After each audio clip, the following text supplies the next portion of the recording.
j'en ai mis. Alors moi je vais retirer mon masque parce que je suis un peu, on est bien distancé, pas de souci. Alors moi c'est Richard. Alors je suis gérant et créateur du magasin lemoulinduPêcheur.com.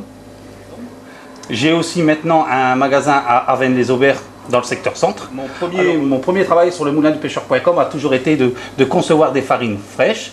Et maintenant, c'est vrai que depuis quelques temps, pour répondre à la demande, je suis parti sur les flotteurs. Donc moi, ce que je veux, c'est créer des flotteurs innovants, mais de la polyvalence. Est-ce que les autres ne font pas? Voilà, tout simplement.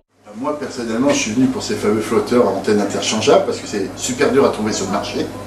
Moi, les questions que je me pose toujours sur un flotteur avec des antennes qui s'interchangent, c'est va-t-il prendre l'eau? Déjà, parce que ça, c'est un de leurs défauts. Oui. Alors, donc pour vous expliquer un peu les aspects mécaniques des flotteurs nouveautés, les flotteurs LMPC 12. Alors, j'ai travaillé énormément sur tout ce qui était matière, donc une nouvelle mousse, une nouvelle couleur, un nouveau vernis et surtout un aspect mécanique. Donc, c'est-à-dire que tous les flotteurs sont hyper visibles, mais ils ne prennent pas l'eau. Bon, je vais être désagréable, mais c'est toi qui les vends, tu ne vas pas nous dire qu'ils prennent l'eau. Non, bien sûr, c'est logique. Mais en fait, comme je vous disais précédemment, ne pas prendre l'eau, c'est une chose. Mais ce qui permet de ne pas prendre l'eau, c'est en premier, c'est la matière. La matière du flotteur. Donc, là, pour venir aux aspects techniques, c'est une mousse, une nouveauté, c'est une nouvelle mousse. Alors, c'est quoi cette mousse? En fait, cette mousse est aujourd'hui meilleure que la mousse de Roissel. Mousse-là, même si on fait un trait dedans, aujourd'hui, il va toujours être pêchant le flotteur. Donc, et en plus, c'est incassable. Un 12, il est dans l'eau depuis hier, hein, il ne prend pas l'eau, hein, absolument pas. Oh. D'accord, d'accord. Voilà. C'est même fait, ce flotteur, le MPC 12, pardon, est fait pour toutes les pêches. Ça, il faut bien le savoir. Bah, on est aussi d'accord que ces flotteurs-là, cette forme-là, dans toutes les marques, on les a. Oui, mais on les a, mais pas spécialement avec 5 antennes, pas spécialement avec une quille carbone, pas du tout avec cette mousse-là. Pourquoi tu les fais en fil intérieur? Voilà, c'est du fil intérieur avec un anneau. Tu as quand même les deux sécurités. Tu as des quilles carbone qui sont ultra résistantes. Tu as vraiment encore. Il ne faut pas marcher dessus. Ouais, tous les flotteurs. Marcher dessus, tu l'écrases dans ton tiroir. Voilà. Et puis, pourquoi tu as mis une quille carbone plutôt qu'une quille inox? Bah, en fait, la quille carbone est beaucoup plus résistante. Oui. Donc en fait, sur la déformation, c'est nettement mieux. Ah, ça peut pêcher les carpes ou des très gros poissons. Moins de pénétration dans l'eau. Oui. Moins facilement, mais une bonne stabilité. Dans le principe, pour sa polyvalence, on ne met pas une quille inox, parce que tu ne seras plus dans le même truc. C'est-à-dire que tu ne pourras plus passer de la pêche en rivière, en gravière, et passer à la grosse carpe, tout simplement. Donc la quille est vraiment adjectif à la polyvalence du flotteur. Par contre, moi j'ai une combine qui m'avait donné un copain qui s'appelle Dominique Solon, ça va le faire rire que je parle de lui. Il m'avait dit que sur les quilles carbone, quand tu avais ce problème-là, si tu voulais qu'elle quille bien, mais il te suffit de mettre 1 ou 2 plombs au cul de ton flotteur, et là tu rattrapes. D'avoir 1 ou 2 plombs en dessous du flotteur, très honnêtement, ça se fait depuis 40 ans. Donc voilà, de mettre un plomb en dessous, sur certaines pêches, c'est pas un mal, et bien au contraire, c'est vrai que ça permet une pénétration dans l'eau qui est beaucoup plus rapide. Alors, ouais, diverses grosseurs d'antennes, pourquoi? Comme ça tu peux choisir. Donc c'est-à-dire, c'est quelqu'un qui pêche étang. Mimi va à l'étang, qu'est-ce que tu lui préconises? Des antennes, après, selon ta vue, parce qu'il y a pêcheurs et pêcheurs. Tu as des pêcheurs qui aiment bien les antennes très fines. Si jamais tu veux sur une pêche réelle de gardon, que tu sais qu'il y a beaucoup de gardons, bah, tu vas prendre une 1 mm. Maintenant, parce que la pénétration, c'est la plus petite. Donc les flotteurs sont 1 mm, on parle d'antenne, hein, 1 mm, 1,25 mm, 1,50 mm, 2 mm. Donc en fait, ça te permet de couvrir, comme je disais, c'est toujours une question de polyvalence. Tout ça. Ouais, voilà. En fait, ce que tu vas faire, c'est, admettons, tu vas pêcher avec, on va dire, là, le 2 grammes, hein, c'est une bêtise que je dis, parce que j'ai le 2 grammes en main. En fait, tu vas plomber 2 grammes, mais dans tout flotteur, tous les flotteurs, tu plombes ce qu'on appelle plomber l'antenne. Donc là, tu plombes avec soit des styles, soit des des micro-plombs. Personnellement, ce que je fais, c'est ce qu'un copain qui s'appelle Franck Spadon m'a donné, je le redonne parce que j'avais vraiment aimé. Dans une des premières vidéos qu'on avait fait ensemble, il m'avait dit que lui, en fin de compte, ce qu'il faisait, c'est qu'il avait tendance tout petit peu à les surplomber. Et quand il arrive au bord de l'eau, il prend un coupe-ongle et il gratte un peu son plomb. Ouais, t'as des gens, je crois. Mais ce que j'aime bien dans ce système, je vais te dire, c'est que là, tu la mets vraiment à la portance de l'eau du jour. Voilà, parce que chaque eau est différente. Quand tu le mets dans un tube, tu te dis, ah, il est bien plombé et tout, mi-antenne, t'arrives, ça plonge. Voilà. Tu te dis, mais pourquoi? Alors que moi, ce que je fais, c'est, je les mets toutes à mi-antenne, et quand j'arrive au bord de l'eau, Je fais ce que mon copain Franck m'a dit. Il m'a dit, tu ne te prends pas la tête, tu grattes un peu le plus gros des plombs et tu arrives à un truc exactement ce que tu veux ce jour-là. Alors, 1 gramme, 1,25, 1,50, 2 grammes. Et les antennes, c'est pareil. Antenne de 1, donc série de 4 flotteurs, antenne de 1 mm, série de 4 flotteurs, antenne de 1,25 mm, toujours avec les poids 1, 1,25, 1,50, 2 grammes. Et ainsi de suite. 1,50 et antenne de 2. Donc là, les antennes de 2, c'est plus ou moins vraiment c'est quand on va au carreau. Parce qu'on va pêcher avec des éches beaucoup plus lourdes. S'il y a du vent. Ou s'il y a du vent, ouais, visibilité de canal, s'il y a du vent, voilà. Même en étang, en fait, en étang, il t'arrive souvent, bah, tu vois, Mimi, quand tu pêches quelquefois à 10 mètres, le poisson se tient à 1,50 m, 2 mètres derrière. Donc là, tu prends un flotteur avec une plus grosse antenne, un peu plus lourd aussi, et tu vas chercher derrière, tendu, et c'est là où tu vas faire 90% de ta pêche.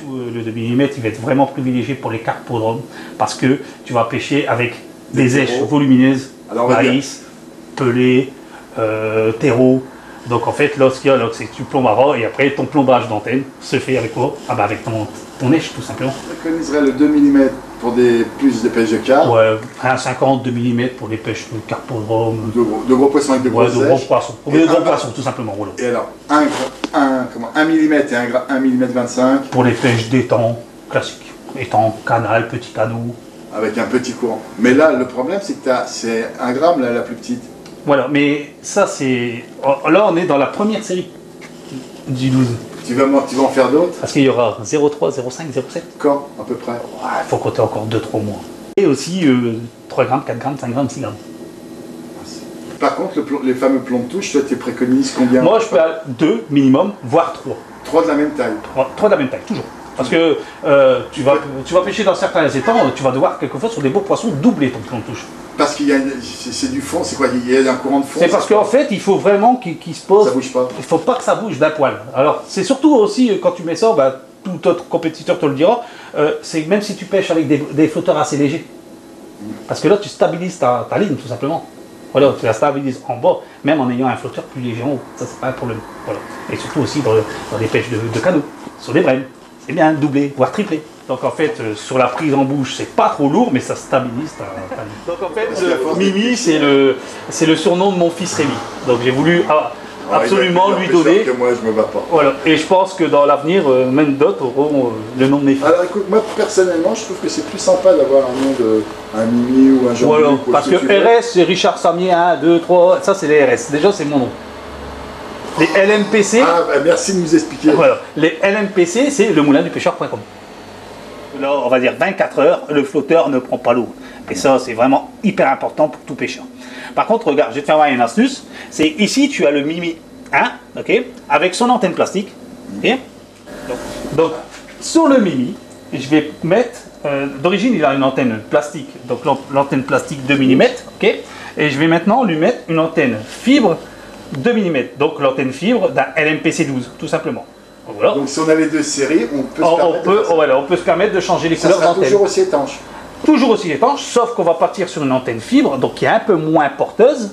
Donc le flotteur, il va s'équilibrer peut-être encore mieux. Donc il sera beaucoup plus sensible dans son accent de pêche. C'est ça. Donc une antenne plastique, elle serait plus légère qu'une antenne fibre. Voilà, elle est plus légère. Même sur une grandeur comme ça, parce que c'est. Même sur une grandeur, parce que c'est exactement les mêmes tailles. On est là, c'est pas grand comme ça fait quoi comme.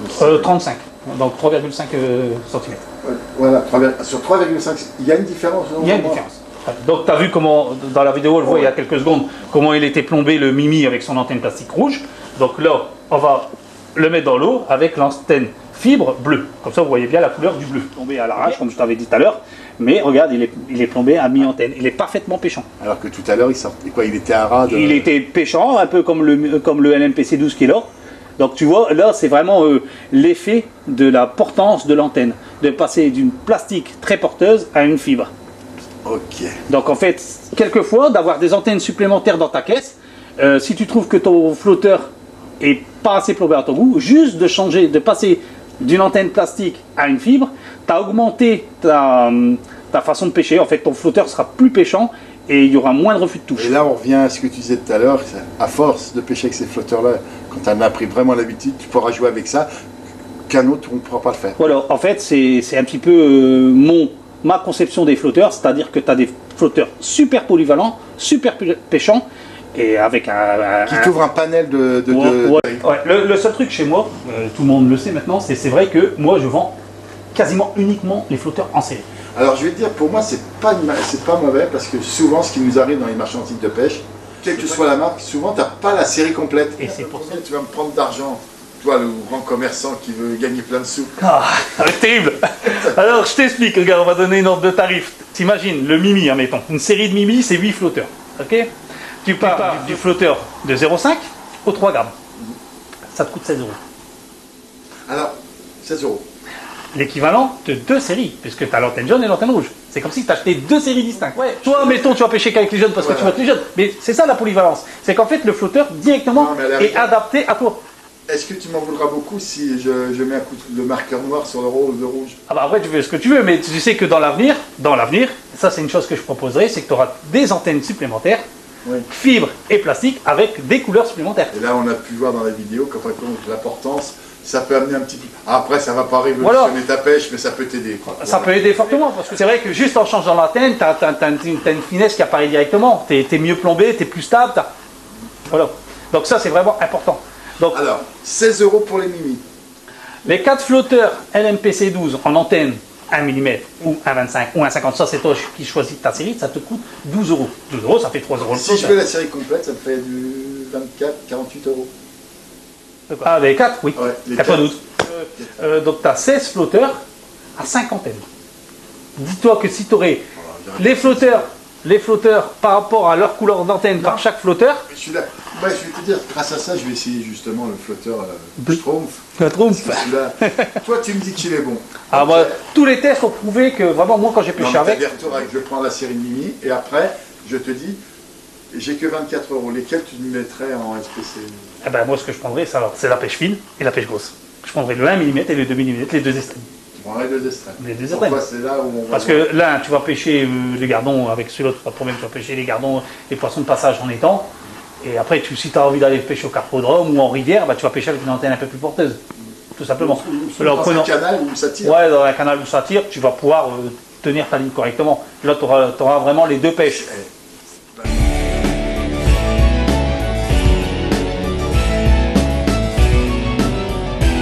Alors, le LMPC 9, alors l'avantage, bon, c'est un mousse de Duracell, c'est une antenne de 3 mm et demi. Là, ce que tu as en plus, c'est que tu as l'œillet renforcé, plus le passage de fil interne. Donc là, en fait, tu as sécurisé un maximum ton flotteur. Tu as une quille de glace, une fibre de glace. Mais la fibre de glace, excuse-moi. Et ça, franchement, tu en fais ce que tu veux de ton flotteur. C'est incassable. Ça, il faut le faire. C'est vraiment pour le gros poisson, pour les carpes. Alors, l'avantage du LMPC 9, voilà, je vais te faire voir où elle est l'innovation en fait réelle. C'est qu'en fait, le LMP 9, il est fait, alors, antenne rouge, antenne jaune, antenne pour la patte. Très grosse antenne pour la patte, mais pourquoi une grosse antenne? Déjà, tu vas pêcher avec des pattes qui sont déjà beaucoup plus lourdes, mais l'avantage, c'est une antenne creuse. Hop, c'est une antenne creuse. Donc en fait, tu peux encore, la nuit, mettre un Starlight de 2 dedans et pêcher la patte la nuit. Ça, c'est un truc que moi j'ai fait. Mais ça ne s'est pas arrêté là. Je me suis aperçu aussi qu'il fallait pêcher vraiment avec des grosses boules de patte pour dire de combler la pénétration dans l'eau. Alors qu'est-ce que j'ai fait? J'ai proposé la surfine qui va sur le flotteur. Donc là, tu pêches la patte avec une antenne très très fine. Alors en fait, tu as fait tous les modes de pêche, que ça soit au terreau, que ça soit au pelé, avec le même flotteur. Tu n'as jamais changé ta ligne. Là, par contre, tu vends un flotteur et une antenne. C'est complet. Hein? C'est complet. Dans ta série, tu as toutes les antennes. Sur chaque série de chaque flotteur, tu as, en mettant la série complète, tu as, lui, admettons ce flotteur, il a son antenne rouge, son antenne jaune, sa grosse antenne. La seule option, c'était l'antenne là, qui était... Un peu, ouais, que tu mettais pas. Voilà, et qui était offerte à la série, il y en avait une. Mais tu t'en foutais puisque tu pouvais la mettre sur tous les flotteurs. Alors ça... Donc ça veut dire que oui, ça fait une polyvalence. Mais c'est terrible, parce qu'en fait, tu pêches à la claque et tu t'adaptes à tout. Tu pêches au pelé, bah, tu as ton antenne de 3. Tu pêches à la patte, mais pas des trop grosses pattes, tu as ta petite antenne. Des plus belles pattes, et la nuit, tu as la grosse antenne. En fait, tu fais tout avec le même flotteur. C'est une polyvalence, ça t'offre une polyvalence pour le stock. Et volonté. Bah, en fait, j'en ai plus, parce qu'en fait, ils arrivent, ils sont en production. Et en plus, j'ai rajouté un nouveau truc dessus. J'ai rajouté un poids, parce qu'il a été fait en 0,2, 0,3, 0,5, 0,7 ce flotteur. Mais maintenant, comme il y avait énormément de demandes, parce que tous ceux qui ont pêché avec, ils ne vont pas le lâcher, j'ai mis le 20 grammes. Donc en fait, il y avait une série de 4 flotteurs et une série de 5. 0,2. Là, ça m'intéresse parce que 0,2, pêche technique, bordure 4. en fin de saison, quand elles en ont marre de se Voilà, faire piquer, ouais, voilà. Ouais, et puis aussi en début de saison, ou le soir aussi. Souvent, ils ont une tendance, les carpes, à aller au pale-planche. ah, il est se cacher en dessous. Ouais, sur les côtés. Donc là, flotteur Et très là, léger. la 0,20, tu croirais plus. Ou 0,20, 0,30. Et la taille. Alors, On en a tout le monde du bord.